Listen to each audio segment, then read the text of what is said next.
Great. Hello, friends and colleagues. Welcome to your 5th monthly installment of the Local Governments and Municipal Authorities Group webinar series, hashtag multi-level action delivers. Maybe, Eunice, I can get a confirmation that you all can see my slides. Is that correct? Okay, let me pull that up real fast. My name is Cale Roberts. I'm a senior program officer with ICLAI, joining you from New York in the United States and serving as your moderator for today's LGMA webinar. We're happily joined by the LGMA focal point, Eunice Arkan, who also is our ICLAI Global Director of Advocacy and lead in the LGMA's discussion surrounding the UNFCCC. Of course, the LGMA's influence also extends into the nature agenda. So we're glad to welcome Stefania Romano, who supports LGMA engagement in the UN Convention on Biological Diversity process and is the global coordinator for the Cities with Nature and Regions with Nature platforms. For those who may be new to our group, welcome. We are the Local Government and Municipal Authorities constituency who has been following the climate agenda since 1995. So this means the very first COP. Since 2013, we've also represented within the Global Task Force, which is a platform for influencing all UN processes through our advocacy.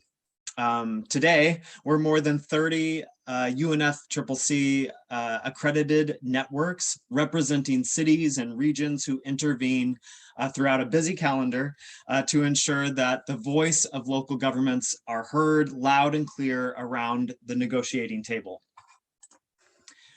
We have a website. You can follow this success story and what's to come at cities-and-regions.org. Complete with a negotiations tracker, stories from the partners, and many more good things on there. Today's event, along with all of the webinars, are supplied to you in our YouTube channel. So go ahead and subscribe over there. Never miss a date.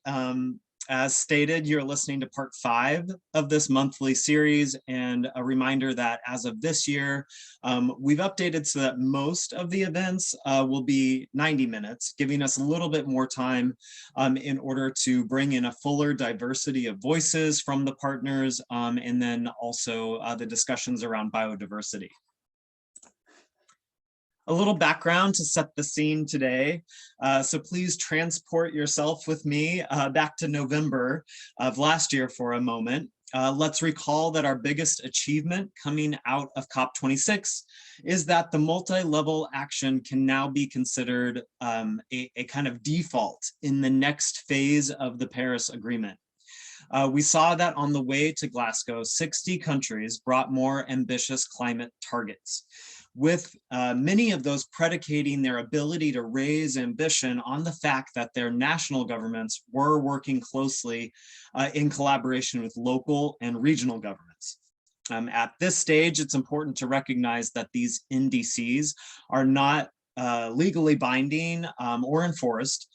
So we see that the outcomes of Glasgow have multi-level components in them as a crucial to their success.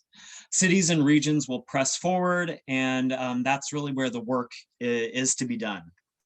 And finally, we have a preamble. It's quoted there in red on the screen, a preamble to the Paris Agreement, now saying that it highlights the urgent need for multi-level and cooperative action.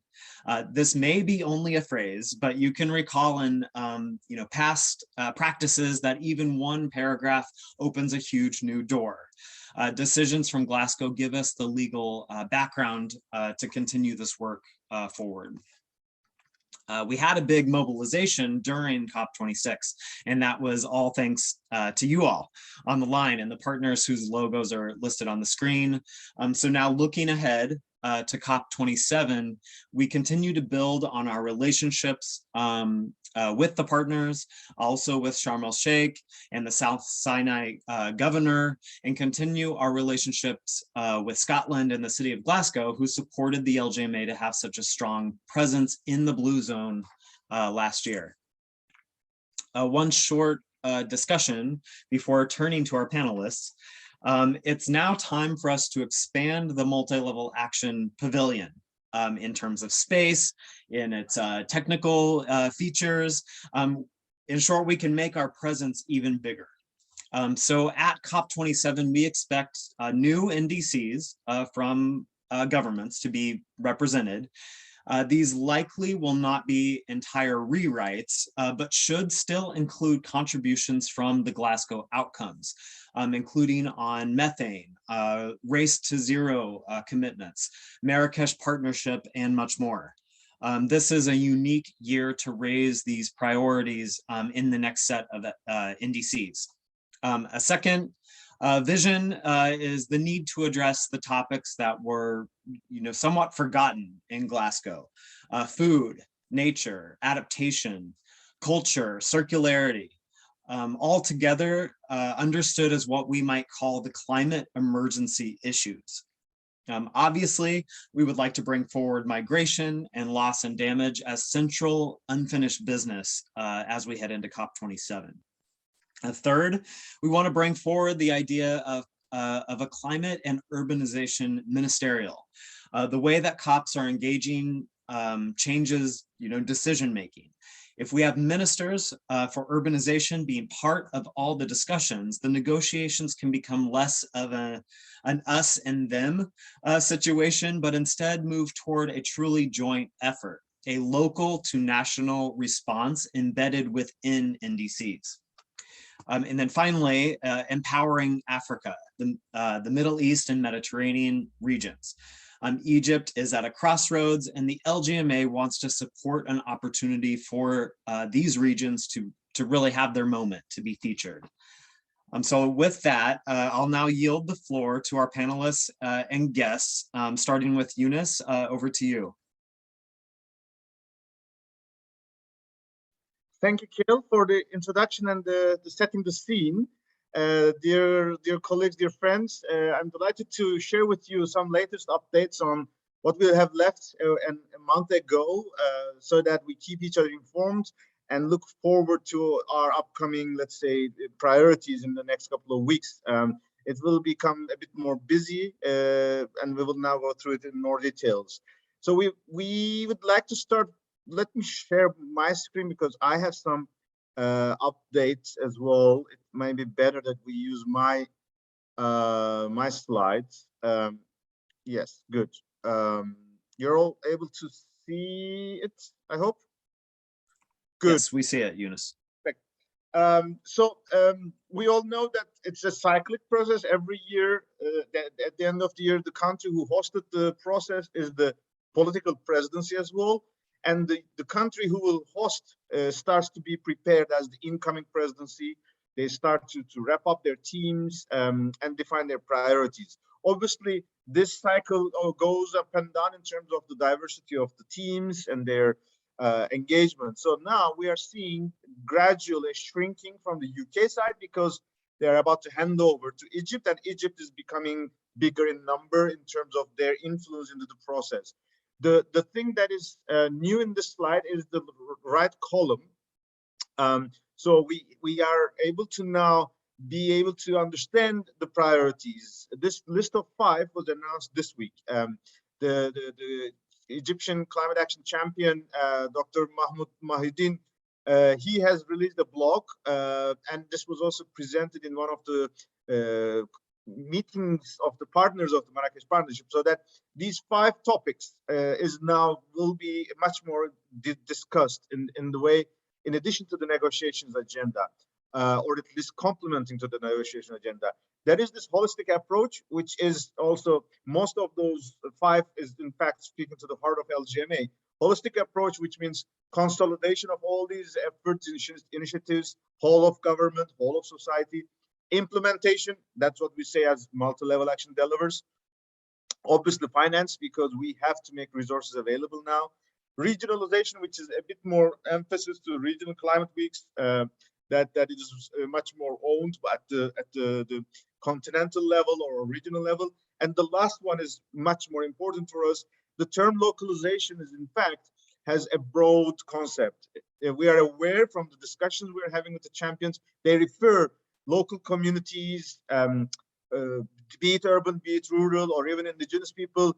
But basically, they mean that the citizens on the ground or the citizens on the street, laymen who are really the ones that are both impacted with the positive and negative consequences of climate change. And they want to reach out to them more. But we also know localization also goes back as far as to local Agenda 2192, and then later on localization of SDGs is a term where local and regional governments have made a lot of efforts in terms of reflecting the understanding that this is all levels of governments being on board and making the connection of policy to action at the ground level. Therefore, we believe it's a brilliant opportunity, these 5 priorities, and we will see, especially when we are talking about the game changer of this year, that there will be for the first time a climate and urbanization ministerial to be convened at the COP conference, is fully, perfectly complementing the vision of the president as well. Let's remember that we announced this at our last webinar in April. At that time, it was tracking the documents of the UN Habitat Executive Board. This was also based on some background. So it was not a coincidence that the UN Habitat is particularly focusing on this COP, because there is already a connection. For example, last year, Egypt was the host of the World Cities Day. The day the COP in Glasgow started, the COP World Cities Day were also kicked off. We celebrated that COP26 has opened the new era of the urban world. So then there is another next step. There will be a World Urban Forum to be hosted in Egypt. This means that in middle of these 2 processes, it's like a natural process that Egypt also hosts for the first time ever climate and urbanization ministerial. Another really interesting factor, Prime Minister of Egypt is an urban planner. This of course helps a lot. He has an understanding of urbanization much better than any other politician. We have a national government in Egypt who is supporting the cities for voluntary local reviews. Of course, its own dynamics, a version of multi-level action. And more importantly, this year, we will hear a bit more. The G7 is focusing on urbanization. There's strong references, so that under all these conditions, it's like the end of the year will culminate in Egypt with a climate and urbanization, which will be enabling us to bring all these topics that we discuss about, from food to culture, from mobility to lifestyles, because when you talk about cities, you talk everything about climate agenda as well.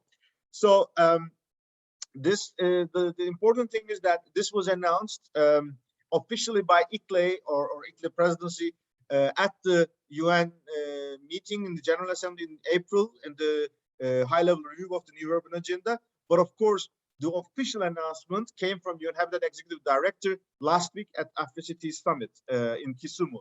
So now we can say that it is off the way. Now we can comfortably say that there will be a climate and urbanization. Last month we were a bit checking that if it will be okay or not, but we are seeing every signal that this will happen, and that was one of the reasons why, as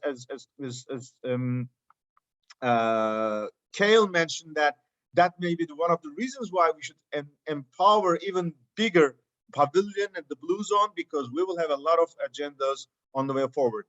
Agar, I see your hand. Do you want to intervene now? Yeah, Yunus, if it's not too disruptive, I have a question on this point.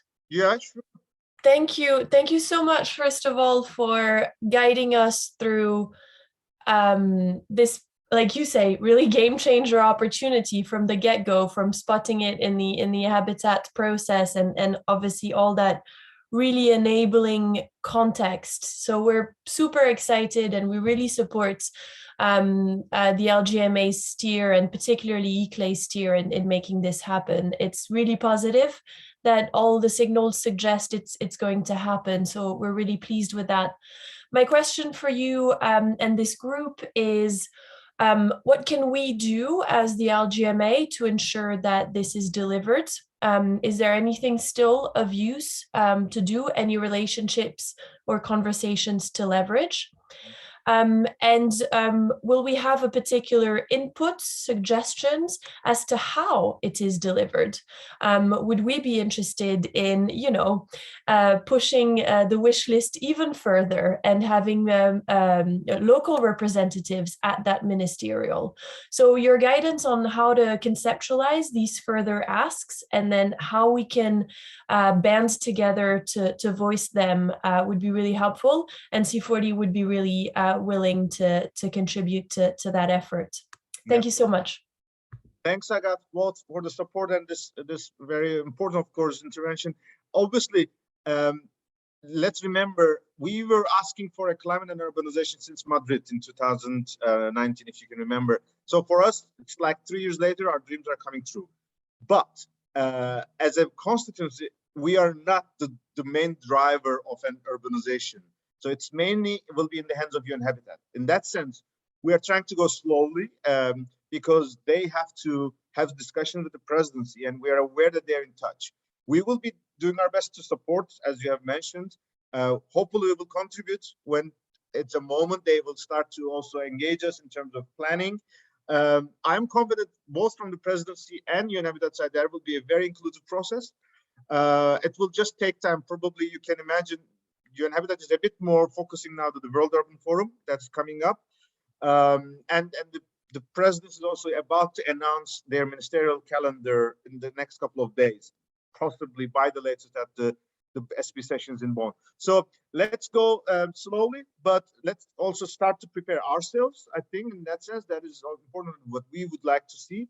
But I'm sure there will be a moment where they will be engaging us, and knowing the style of UN Habitat and the presidency, what we have seen so far, we will definitely be a prominent actor in the process. So I'm confident this also gives us the power to make our pavilion even bigger, so that whatever happens in the ministerial round, as we have done in the past, we can also add complementarity agendas and the topics and discussions, and that there is an appropriate bridging in terms of sequencing of the events, also positioning of the events.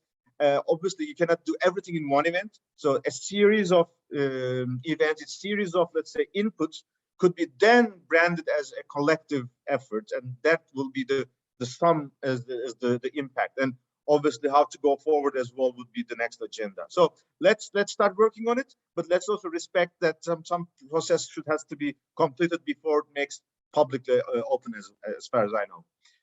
So let's continue. By the way, we didn't mention, but in today's agenda, we will shortly also touch upon the global stocktake, and especially the agenda in Bonn. And we also have colleagues, and we will also have discussions about our submissions. So we have partners from other networks, so they will also be on the line.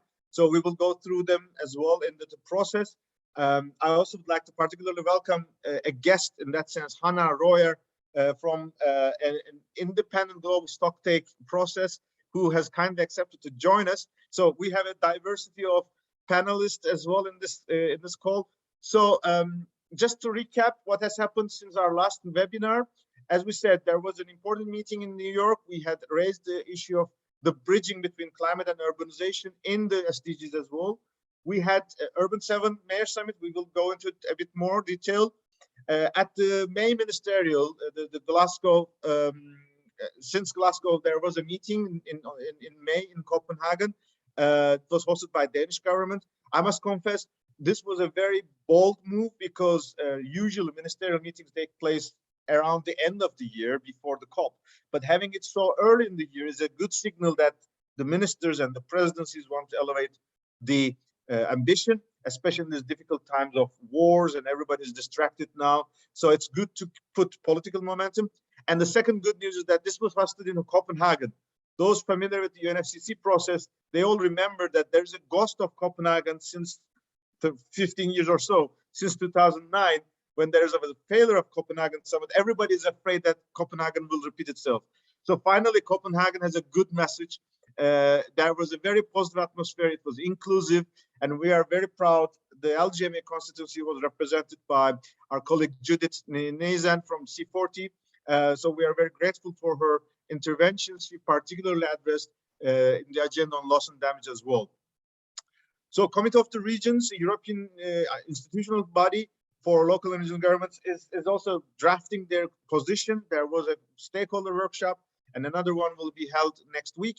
That's also important because Europe, we all know, is committed to be the climate neutral continent, and they just announced 100 climate neutral cities by 2030. It is one of the first concrete actions that a supranational body is supporting local commitments for climate neutrality, which is beyond the national and European targets. That is exacting, and that's another example of multi-level action. We have witnessed there was a big gathering of African cities in the African Cities Summit in Kisumu, with also the first time announcement of the climate and urbanization. We had in the ICLEI World Congress, also one of the agendas was the release of the Global Research Agenda, revised version. We will touch upon it in the next webinars. We had also seen there was another COP, the desertification COP in Abidjan. We will touch upon it very briefly, but it was much less, let's say, fruitful than we were expecting, because it was almost on the same dates of ICLEI World Congress and Afri cities, which prevented our engagement in the process. And we will touch upon G7 as well. So let's rapidly go for that agendas. First of all, Urban 7 is becoming really a new actor in the global advocacy or urban diplomacy space. G7 is the countries in the global north. These are the most advanced in terms of economics, industrialization, finance, and we have been asking for a cities track or local governments track for years, and one of the most important move was in 2021. At that time, it was the first mayor summit, but it was not acknowledged or recognized by the UK presidency. This year, the German presidency, there is a very, very powerful recognition in a number of references into the presidency program. Therefore, the Urban 7 became even more important. So we have assigned already the 7 national associations from the G7 countries and Europe. And these are the ones who will be leading the process. So it's not individual cities, but it is a network of local governments. And of course, in each country, there is a number of different networks. So these are the ones that so far we have been working on this process. The Mayors Forum was held virtually. Important features is that it was the first civil society or stakeholder summit, and even before ministerials have been concluded. Therefore, we tried to position that the messages from this summit influences the ministerials in the next couple of days, which we really have received very, very good results so far. We have received 2 German state secretaries, a state secretary from international collaboration, cooperation, development cooperation, and Minister of Housing. We have all 7 networks and EU networks of local governments with their mayor level. And we also have mayors from the Global South, UCLG as a global partner, as well as OECD, another think tank that we are working together, especially on multi-level action. I would like to briefly highlight some of the elements of the declaration because it is important, some of the messages that we should be aware of.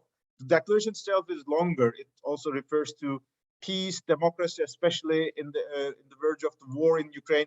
There was a strong emphasis on the role of cities for peace and democracy. But the concrete proposals is 10 points. First of all, to propose that officially this is a recognized constituency. For the moment, if you go to the G7 website, you don't see Urban 7, but we are confident, all the signals are positive that this will be available or visible by the end of this year, by the latest, and for sure, very likely in the next years onwards. Last year, we only had a summit, we had a declaration, and we just went home. We didn't continue our engagement because there was no space for us. This year, there will be ministerials, and including the first urbanization ministerial. So the Urban 7 commits to engage in all these efforts. We would like the G7 countries to emphasize or highlight the urban diplomacy in their work, embracing local self-governance, both inside the G7 countries, but also outside the G7 countries, is something that we would like to highlight. In concrete terms, we have listed a number of points, but on the climate space, because Urban 7 is not just only for climate, obviously, but on the climate space, we are asking that every G7 nation should bring a new NDC, hopefully with multi-level collaboration, but it should also be compatible to Paris Agreement. As of today, it's only UK whose NDC is recognized as Paris compatible. The rest of the 6 countries, including EU, their commitment is not enough for Paris Agreement. So the cities of the G7 nations are asking their nations to be more ambitious, and they're saying that if you bring us on board, we can help you to be more ambitious as well. We are asking for several financial commitments, especially increase national budgets towards sustainable urbanization inside the G7 countries. But more importantly, knowing that the G7 countries are the biggest donors, we want them also to increase their contribution to the ODA, increase the share of sustainable urbanization, both in the development cooperation, but also in the climate funds, so that we could accelerate low carbon urbanization across the world. We announced our solidarity with the Global South in Urban 20. We expressed a huge solidarity to Ukraine, and we said that we will follow on towards the heads of state summit as well in the end of June. The good news, after this mayoral summit, there were at least 2 ministerials who referred, the communique referred concretely to cities, urbanization, and multi-level action. And these are really important ones. One is the Foreign Affairs Ministerial communique, and the other one is the Development Ministerial communique. Especially Development Ministerial, the references was in the same paragraph that refers to NDCs. The reference to multi-level actions, again, very, very received positively in our community. So this shows that the timing and the tone of the G7 and Urban 7 summit was perfectly fitting to the process. Today, the Climate and Environment Ministerial is starting. Very likely the announcement of their communique will come on Friday. And we are hearing there will also be a strong reference to cities in their communique. And we are even expecting that at the highest level, at the heads of state summit, there may be a communique referring to cities. And of course, thinking that 2 out of 7 G7 countries is already led by former mayors, Boris Johnson and Olaf Scholz. Of course, this gives even more motivation for us that this year's G7 should be very positive on urbanization. We have seen the COP in Abidjan, as we said, it was in the middle of our own urban agendas. The global land outlook refers a lot of reference to urban and rural continuity, food, migration, land issues, which are the topics that really is important. The state level declaration doesn't refer to anything that speaks to our constituency, but the ministerial decision has relatively good paragraphs. So we would still build upon this, but it was something that we were not extremely happy, let's be realistic, due to this overlapping agendas. So now we will go to the upcoming agendas. We will be prepared for 10 days of discussions in Bonn. You remember this was regularly held every year, but due to pandemic, it is postponed. So it's the first time it will be hybrid. So registration is compulsory, even if you would like to attend virtual sessions. So all the LGMA networks, please share with us whether you have any registrations, delegations, so that we can coordinate. And in addition to technical negotiations, there will be a number of engagement opportunities like workshops, like forums, where doors are open for observers or constituencies as well. There will be opportunity for us to nominate speakers to these sessions from LGMA constituencies, or at least watch and monitor it. Therefore, it's also good for our constituency to hear or inform us about your presence. The most important agenda is the global stocktake. We'll touch upon it shortly, and I would like to invite Hannah as well. There will be no side exhibits, but there will be side events. ICLE side event is being originally scheduled on the 13th of June, but we're checking, maybe there may be a change in the timing. We will also have a special dialogue by invitation only with Mayor of Bonn for an event at City Hall with a specific focus on multi-level spatial dialogue. There will be opening and closing interventions and numerous bilateral meetings. So the delegation from LGMA partners, it will be very important that you inform us so that we nominate our partners as appropriate. Heloise from Regions 4 is mentioning about Quebec and Scotland will be there. Definitely, that's also the opportunity, especially the regional governments or state governments are able to much comfortably or frequently using their national delegations. So that's also possible, and it's even better because there will be some meetings that we may not have access. So subnational leaders or staff from the subnational governments and local governments who are in the government delegations, it will be good to coordinate with them. For us, they're also part of LGMA delegation, obviously. And so it's good that we keep us informed. So let's come the global stocktake. So it is a process that will continue next year. It is based on 3 working groups: mitigation, adaptation, and finance. It is a combination of parties and non-parties. There will be 45 stakeholders from the non-parties, and out of this, 27 of them are nominated by the 9 constituencies. And from LGMA side, we have 3 speakers who will be engaged in each of those. And so ICLE, Committee of the Regions in Europe, and FMDV are being assigned for mitigation, adaptation, and finance. We may expect those 18 additional non-party stakeholders could also be among some of them could be local and regional leaders or staff. We don't know yet. There will be some contact groups, and there will be additional meetings. So this is not the over, but it will be continuing in August and in next year, March, but we don't know where will it be. There were a number of submissions made. We have not sent an official submission, unfortunately, as LGMA, but we joined dialogues with the co-facilitators both in March and last week. And we highlighted particularly 3 main things. First of all, we have experienced the Talanoa dialogue, which was a brilliant experience. We made this Talanoa dialogue, instead of a one-off event, to a year-round and all-inclusive event. So there were Talanoa dialogues across the world. In more than 60 cities and regions, Talanoa dialogues were held. We recommend global stocktake also to expand. So it's not limited to these 3 moments in the global state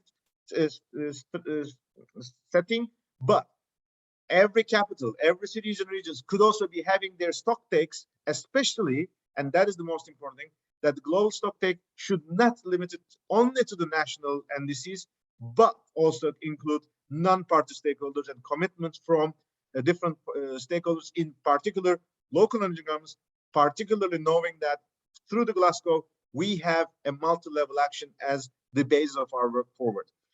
So what I suggest, we have our guest, as I said, Hannah,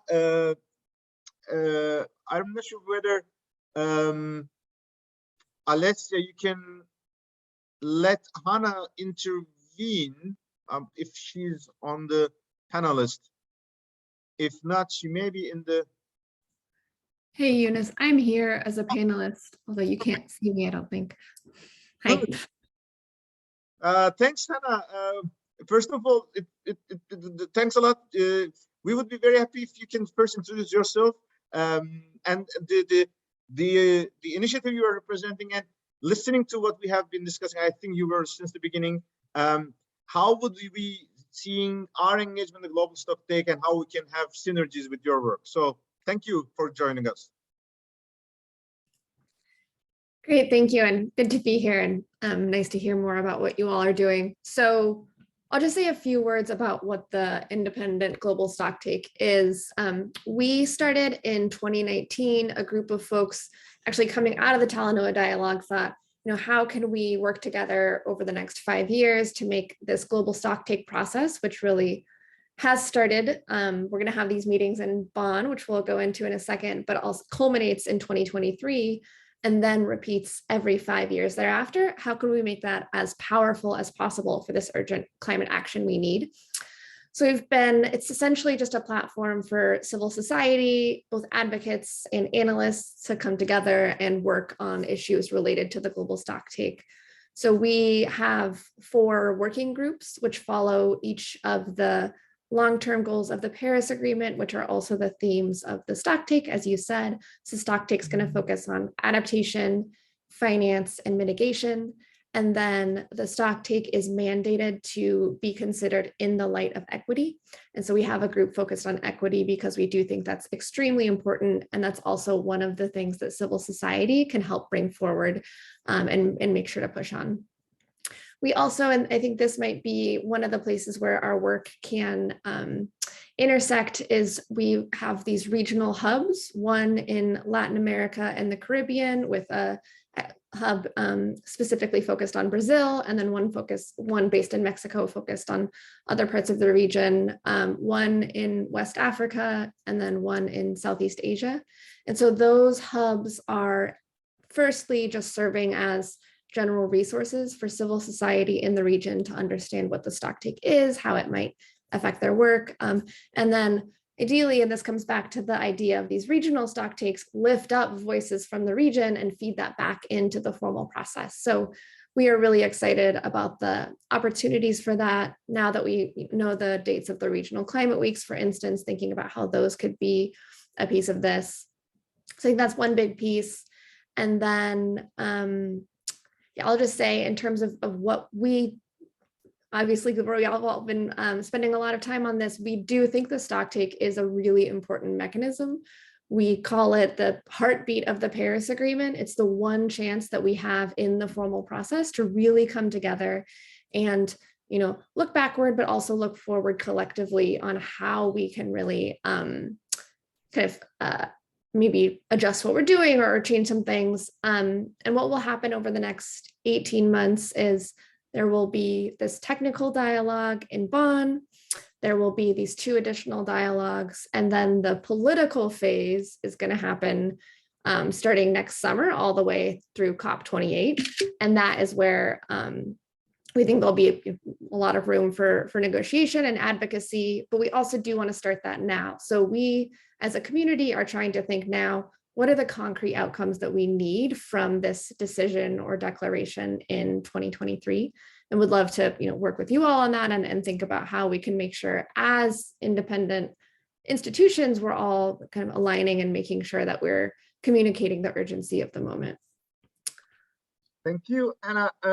One concrete question. So this is the first time we are even seeing each other, Hannah.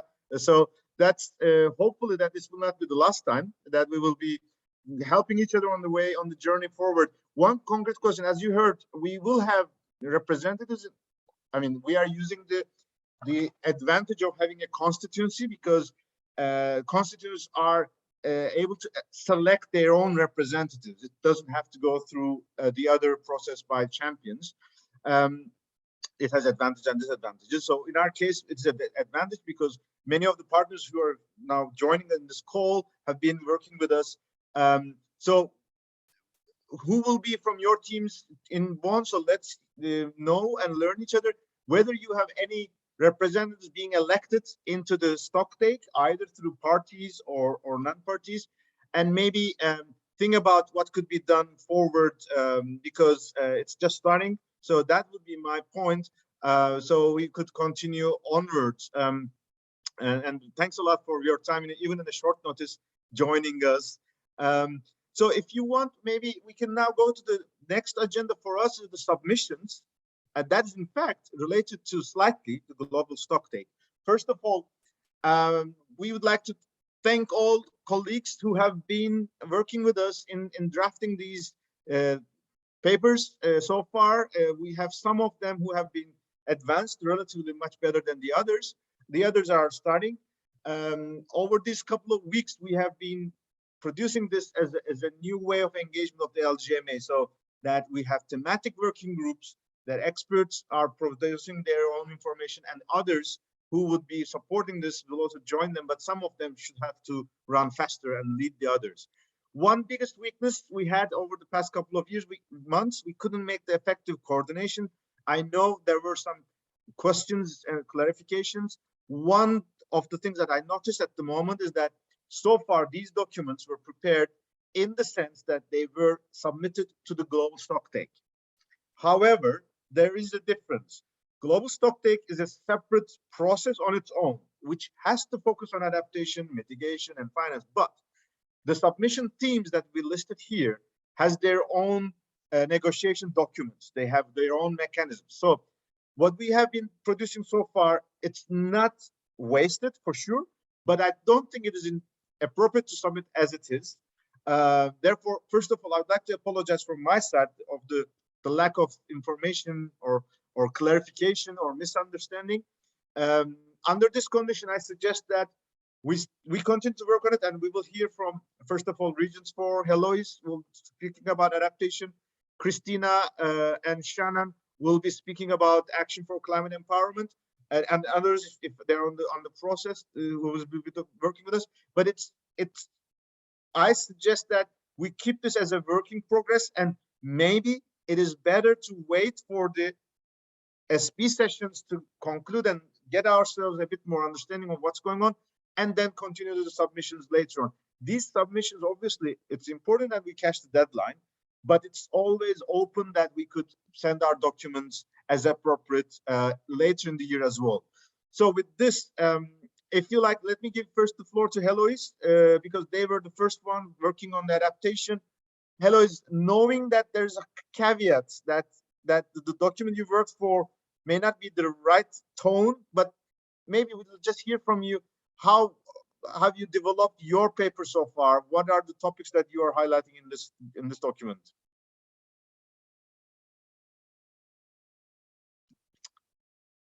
Heloise, are you there?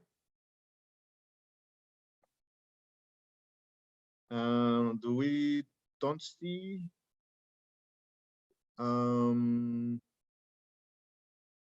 Is Heloise left? Has she left? We might have lost her, maybe.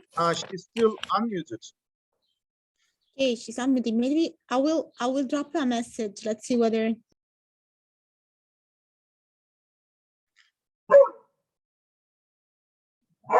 Maybe until Heloise comes, we can continue, not with my dog, obviously, but we have Christina from ICLE Europe, but also working with Climate Heritage Network on the action for climate empowerment. And in the meantime, we get back to Heloise again. Christina, the floor is yours. And I also see Shannon, I guess, from Climate Heritage Network, but I think you would take a bit more leads. Yes, hello, everybody. Yes, indeed, I'm here with Shannon Miller, representing the Climate Heritage Network and also Director of Historic Preservation for the City of San Antonio in USA. So our focus particularly was on the fact that current mitigation and adaptation efforts are actually inadequate because they don't address properly the social-cultural systems responsible for the climate change. And also that the current climate policy and science tends to be a bit dominated by technocratic forms of modeling and cost-benefits analysis, which actually is at the detriment of people-centered rights and place-based approaches. I hope you can hear me well. And in the meanwhile, these cultural, political, and ethical issues are more likely to be excluded. So attention to the social and cultural enabling conditions is somehow lacking. And what we were thinking is also that more attention is actually required to the Action for Climate Empowerment Program, which seeks to empower all members of the society to engage in climate action through education, training, public awareness, public participation, and this reaffirms the roles of regional and local governments as well as educational and cultural institutions. So how the existing educational and cultural infrastructure can also provide platforms, networks, and resources that can help deliver the Action for Climate Empowerment. So, and many of these institutions are actually operated or supported by local governments and municipal authorities.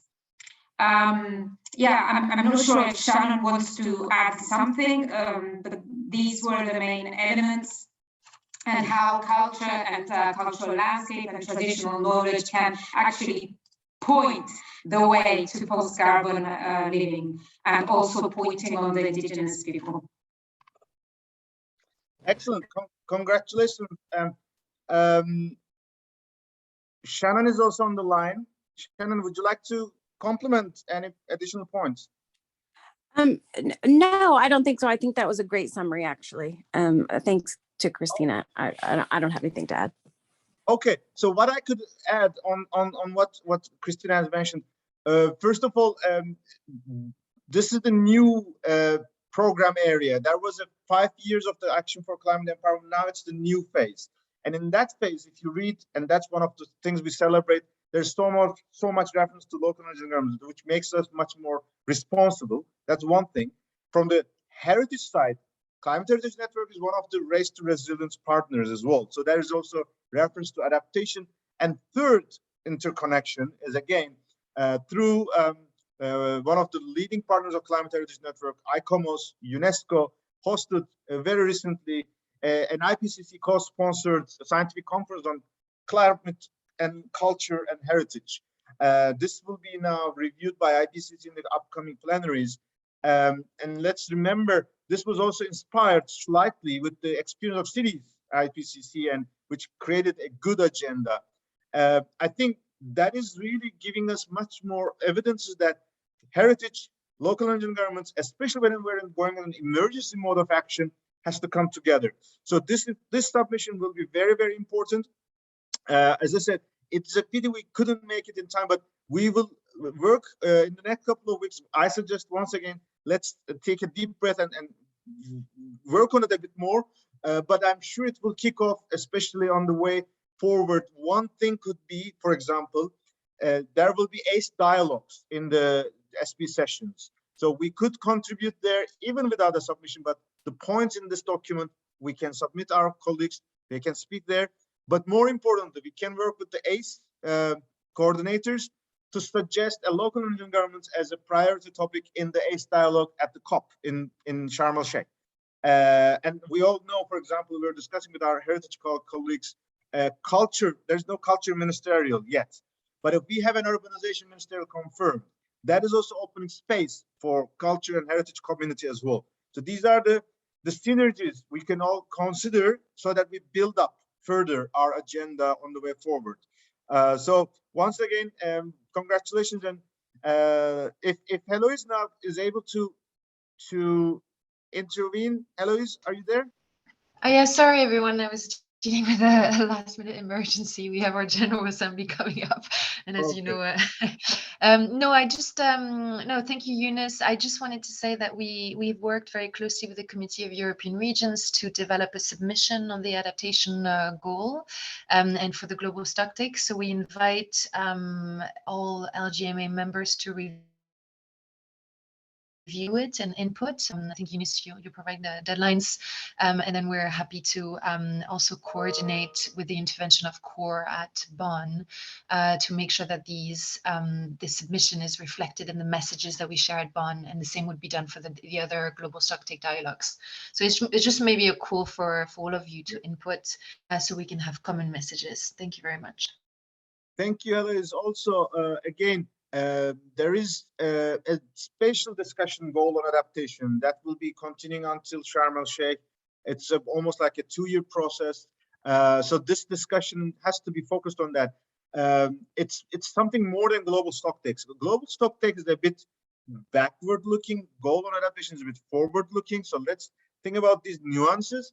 What I will do, those documents you have seen here are the ones who have been shared on the Google Drive. And after this call, when I circulate to the LGMA, the links to this call and the documents, we will also open this, but giving the background information that there was the starting point of the submission was a bit different than what is now has to conclude with.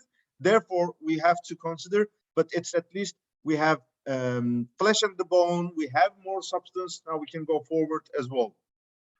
I see Claudio also. Oh, sorry, Lois, yeah, go ahead. No, thank you, Eunice. Thank you so much.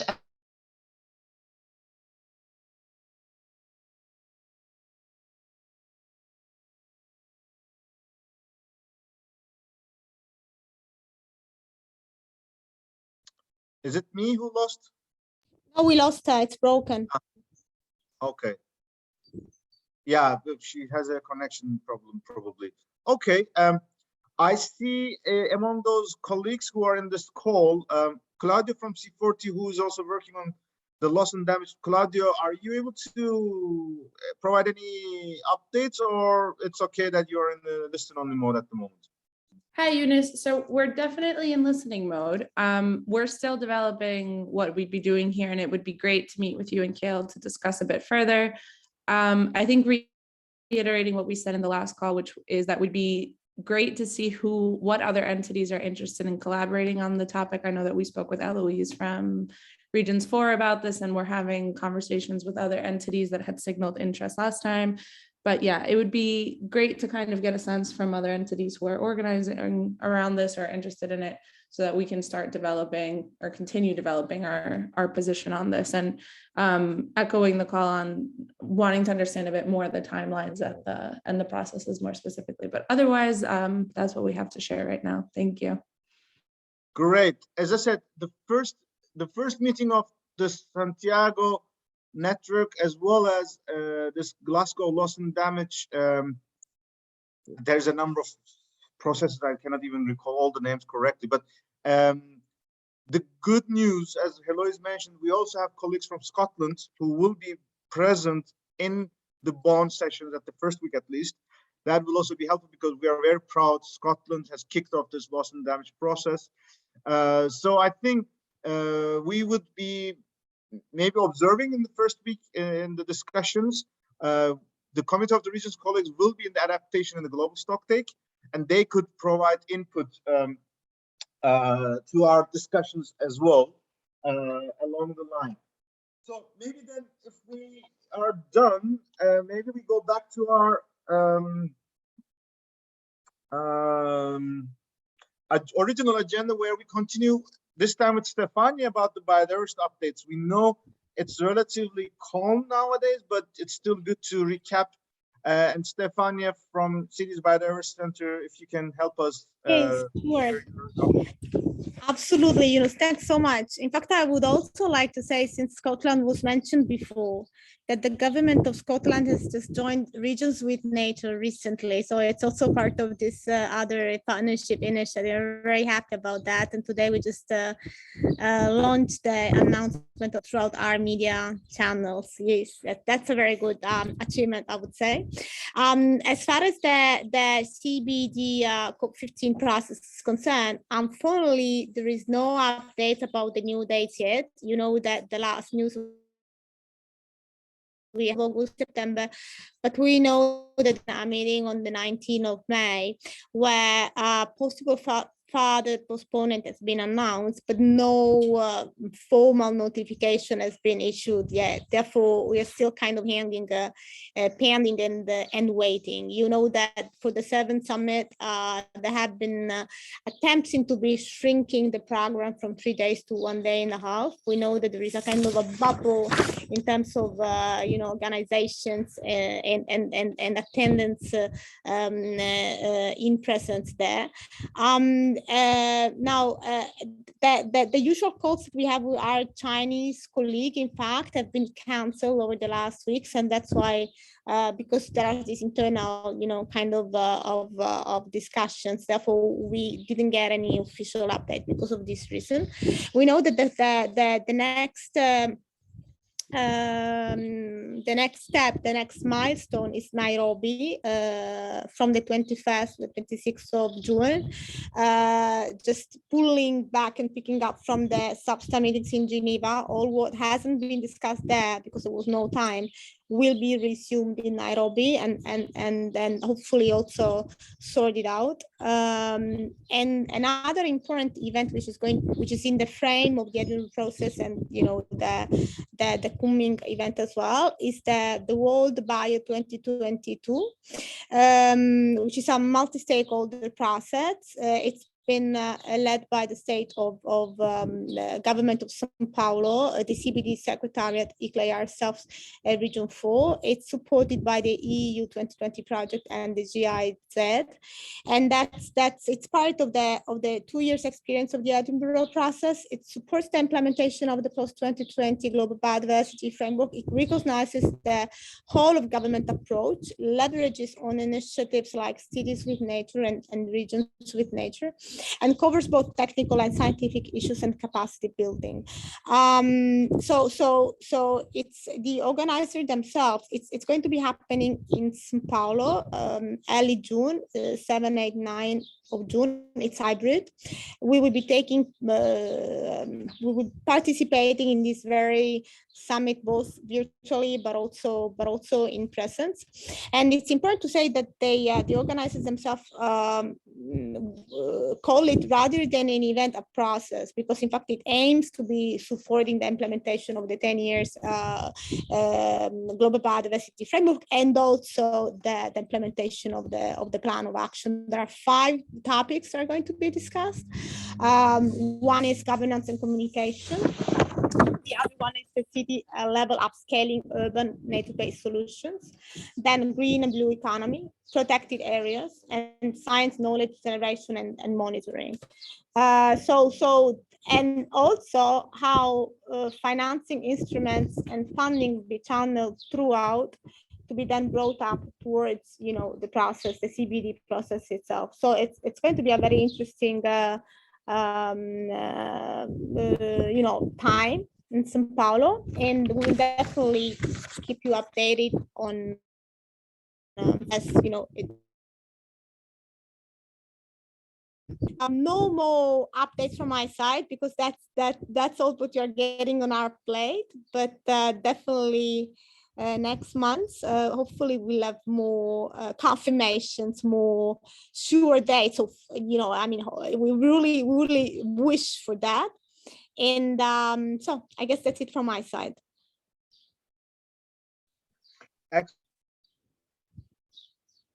Congratulations for getting Scotland joining us as well. And so for those who are familiar, we have the Edinburgh process led by Scottish government, which was the 10-year plan document has been developed. But regions with nature and cities with nature are the reporting mechanism, like transparency framework of the Edinburgh Declaration on Yes, in fact, among the different items there, the number 7. Yeah. Yes, the number 7, which is monitoring and reporting, it links up directly to cities with nature and regions with nature action platform, which is the implementing mechanism for cities and regions to be reporting on the, monitoring and reporting on the local types within the global ones. Excellent.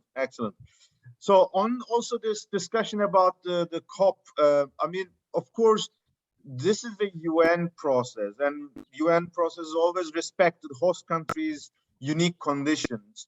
But knowing the rest of the UN conventions, biodiversity, climate change, advancing, for good or for worse, I mean, it's not perfect, but they are making progress. But the biodiversity process being kept on hold for so many long time, we feel there will be increased pressure on the Chinese government as the host. And of course, China this year already hosted this Olympics, and everything was also very interesting how it evolved. And as far as I know, they are one of the very few countries who are applying a very strict lockdown towards COVID. So there will be, again, other nations will also start to say, look, if you're doing this way, you can do it for your own country, but why do you keep the UN process on hold? Maybe there may be proposals to change the venue even outside China, but we all know hosting an event is not just a logistical hosting, it is also political hosting, and I assume Chinese government would never wish to leave this opportunity out of their hands. So one thing I think the important thing is that the discussion is still to have it in 2022, not next year, but maybe not in August, but maybe in October. October will be a challenge because it will be very busy this year. It's an urban October as usual. We will have daring cities, we will have pre-COP, we will have UCLG World Summit, we will have C40 Summit. Rio is also considering a Rio Plus 30. So in the middle of all these agendas, how will we manage to work in the biodiversity COP in China, we'll see. But there will be a way to go forward, I guess. So with this, we have almost concluded the hour for this call. As we said, because we have combined with the biodiversity agenda, we kept these sessions a bit longer, but if there is no need, we can also always cut it shorter. I would like to invite either the panelists or also the participants, if they would like to share any last round of inputs. And Kale, then I will give back you the overall, let's say, moderation of this round. I don't know whether you have received anything from the chat box, but maybe that could be the last round of inputs if you want. Great, thank you, Yunus. Yes, we'll give a moment in case our fellow panelists have any final remarks or goodbyes.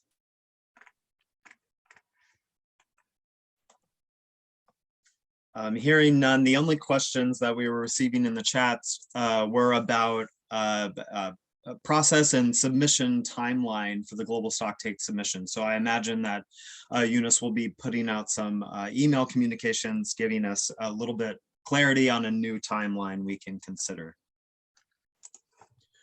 Indeed, Scale. I suggest let's remember at the beginning of this year, we tried to introduce a new way of work under the LGMA, thematic working groups, regional working groups, and COP26. This submissions came in the same moment, so it was also for all of us a learning exercise. I think let's take good lessons out of it, but when it comes to official submissions, we may need to be a bit more taking our time and make use of this SP sessions as an input to our documents, but keep this in our speaking notes and also use this in our interventions, but not necessarily submit before SPs. That would be my recommendation, to be on the safe side, because when it comes to official document, when it's in the public document, it's always something different. Let's not make a mistake in a rush in the last couple of days. Okay, so we will definitely share this update, obviously, and then continue our discussions. Thank you, Yunus. With that, we'll close today's session. We'll look forward to session 6 in a little less than a month from now, and be in contact with everyone via email in the meantime. Have a great day, evening, wherever you are, and we will see you again soon. Thank you. Thank you. Thanks. Bye. Bye-bye. Bye-bye.